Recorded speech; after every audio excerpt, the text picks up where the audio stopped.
Hi friends, welcome back to me smart బంగారం money magic అండి. ఈరోజు మీకు చూపించబోతున్నటువంటి అద్భుతమైన ప్రకృతి రమణీయమైన ప్రకృతితో తనంతట తానుగా రూపకల్పన చేసుకున్నటువంటి ఒక అద్భుతమైన దేవాలయాన్ని అయితే నేను మీకు చూపించబోతున్నాను. దేవాలయం అంటే మీరు ఏదో పెద్ద గొప్ప క్షేత్రం అనుకోబోతారండి. కాదండి, అతి చిన్న అమ్మవారి గ్రామదేవత ఆలయం. బట్ ఇది క్షేత్రానికి మించినంత అద్భుతంగా అందంగా అయితే ఉంది. అది ఎక్కడ ఉంది, ఎలా వెళ్ళాలి, ఏంటో వచ్చేయండి మనం చూసేద్దాం. ఓకేనా ఫ్రెండ్స్?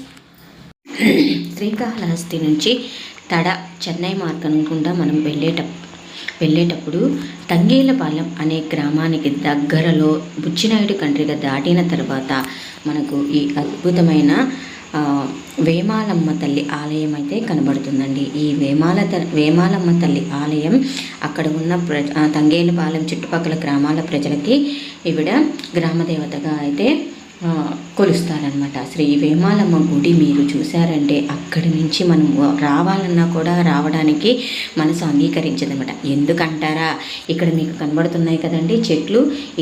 ఈ చెట్లు అన్నీ కూడా ఒక 11 రకాల చెట్లన్నీ కలిసి ఒక పందిరిలాగా అయితే ఏర్పడ్డాయండి.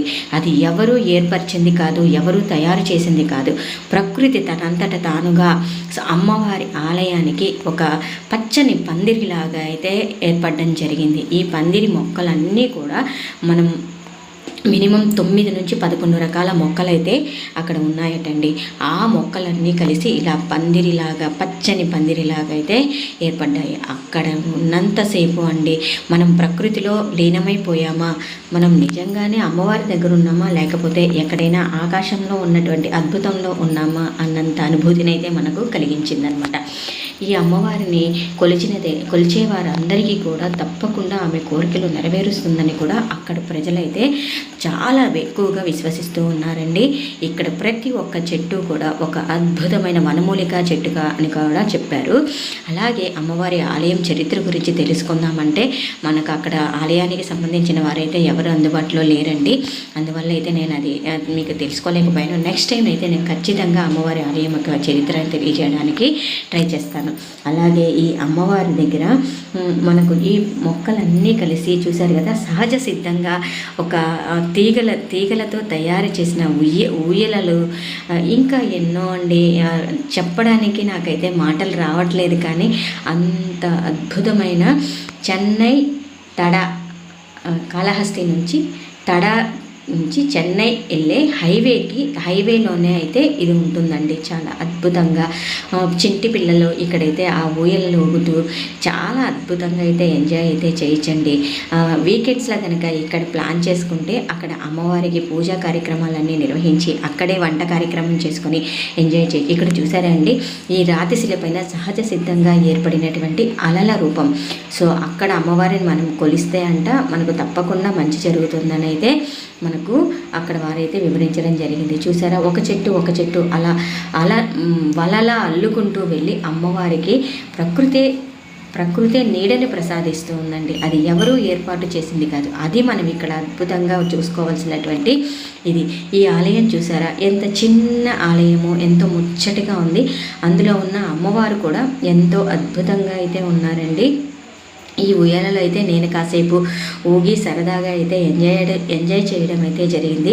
సో మీరు కూడా ఎవరైనా కాళహస్తి సరౌండింగ్స్లో కానీ కాళహస్తి నుంచి చెన్నై వెళ్ళే మార్గం బుచ్చినాయుడు కండ్రిగ మార్గంలో వెళ్ళేటట్లయితే రోడ్డుకు పక్కనే ఉన్నటువంటి ఈ అమ్మవారి ఆలయాన్ని అయితే దర్శించుకోవడం మర్చిపోవద్దండి. వేసవి కాలంలో అయితే అక్కడ వెళ్ళి మనం తనివి తీరా ప్రశాంతంగా అయితే రెస్ట్ తీసుకుని అయితే వెళ్ళచ్చు. ఎక్కడా కూడా మనకు అంత వేడైతే అనిపించదండి. అంత చల్లగా, అంత ప్రశాంతంగా అయితే ఉన్నాయండి. సో తప్పకుండా అయితే ఈ ఆలయాన్ని దర్శించుకోవడం మర్చిపోకండి. ఇదిగో చూసారా, ప్రకృతి ఎంత అద్భుతంగా ఊయలలను అయితే ఏర్పరిచిందో. సహజ సిద్ధమైన ఊయలలు అయితే అక్కడ ఎన్నో ఎన్నో ఎన్నో ఉన్నాయి. ఇంకా ఇలా చెప్పుకుంటూ పోతే చాలానే ఉన్నాయి. కానీ అమ్మవారి మహత్యం తెలుసుకోవాలని అయితే నేను ఖచ్చితంగా అనిపిస్తుంది. ఈ ఈసారి అవకాశం దొరికినప్పుడు ఆ రూట్లో వెళ్ళినప్పుడైతే అమ్మవారి ఆలయం యొక్క మహత్యం అన్నీ తెలుసుకుని మీకు అందరికీ వివరించడానికైతే నేను ట్రై చేస్తానండి. తప్పకుండా అయితే మీరందరూ కూడా అమ్మవారిని దర్శనం చేసుకుని అమ్మవారి కృపా కటాక్షాలకి పాత్రలు కావాలని మనస్ఫూర్తిగా అయితే కోరుకుంటూ మీకు అందరికీ ఈ వీడియోనైతే పోస్ట్ చేయడం జరుగుతుందండి. చిన్న అమ్మవారు కదా, ఇంత చిన్న గుడిని మనం చూడాలా పట్టించుకోవాలని మాత్రం అనుకోకండి. అమ్మవారి మహిమలు శక్తులు అంటే మాత్రం చాలా ఉన్నాయని అక్కడికి వచ్చిన ఒక రైతు అయితే వివరించాడు. బట్ పూర్తి చరిత్ర అయితే తనకు తెలియదని అయితే చెప్పడం జరిగింది. అందువల్ల తెలిసిన వరకే నేను మీకు కూడా వివరించడం అయితే జరిగిందనమాట. సో నేను చేసిన ఈ వేమాలమ్మ అమ్మవారి ఆలయం యొక్క వీడియో కనుక మీకు నచ్చినట్టయితే నా వీడియోని లైక్ చేయండి, షేర్ చేయండి, కామెంట్ చేయండి అండ్ సబ్స్క్రైబ్ చేయండి. Thank you for watching friends.